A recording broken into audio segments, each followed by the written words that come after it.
Kita semua tahu bahwa Indonesia saat ini adalah negara yang memiliki kelimpahan air dan matahari yang terpapar luas. Kebetulan salah satu syarat untuk tumbuhnya tanaman kelapa sawit yang baik adalah memerlukan dua hal itu, banyaknya air dan paparan matahari. Tapi saat ini harga kelapa sawit di dunia ditekan. Mengapa ditekan? Dan siapa yang menekan? Bulan lalu saya ke Eropa, tepatnya ke Finlandia.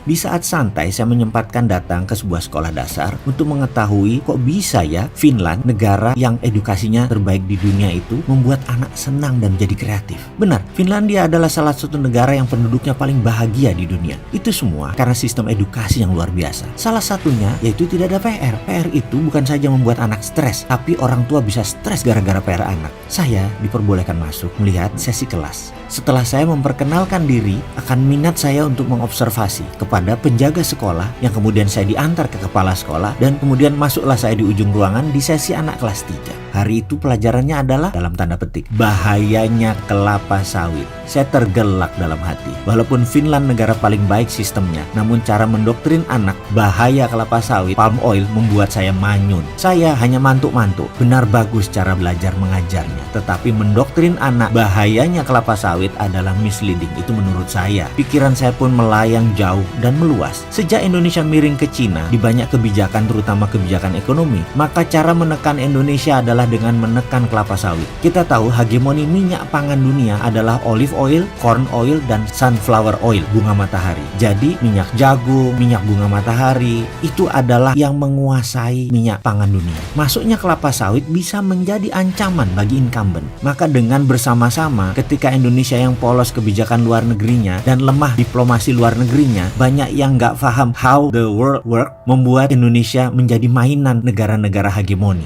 Dihukumlah dengan di mana-mana minyak sawit dinyatakan tidak sehat, kolesteroling, dan berbagai sumber penyakit lainnya. Bahkan ratusan bisnis turunan atau ratusan turunan produk dari bahan berbasis kelapa sawit dicitrakan berbahaya. Masif gerakan pencitraan negatif kelapa sawit di seluruh dunia. Dan kita bingung mau mulai dari mana untuk membuat kekuatan ekonomi Indonesia dengan mengandalkan salah satunya ekspor kelapa sawit. Tetapi siapa pengimpor kelapa sawit terbesar atau ke negara mana kita ekspor? Cina. Cina senang dengan harga sawit murah saat ini. Indonesia kejepit di tengah. Itu karena trade diplomasi atau diplomasi perdagangan Indonesia itu lemah. Kementerian mana tuh ya yang bertanggung jawab? Saya nggak ngerti dah. Nggak jelas. Kalau ekspor bingung saya siapa yang ngurus. Tapi kalau impor, ada rajanya. Bahkan kalau impor harus dibela-belain. Jadi menurut saya berdamailah dengan hegemoni dulu sementara. Ini sabar ya. Jangan mentang-mentang saya bilang berdamai dengan hegemoni itu dibilang saya pendukung kampret Amerika. Nggak. Ini strategi diplomasi ya begitu. Main-mainlah dengan WTO. Akrablah dengan WTO. Kemudian lakukan trade diplomasi untuk sawit. Lalu sampailah kita ke kebakaran hutan sekarang.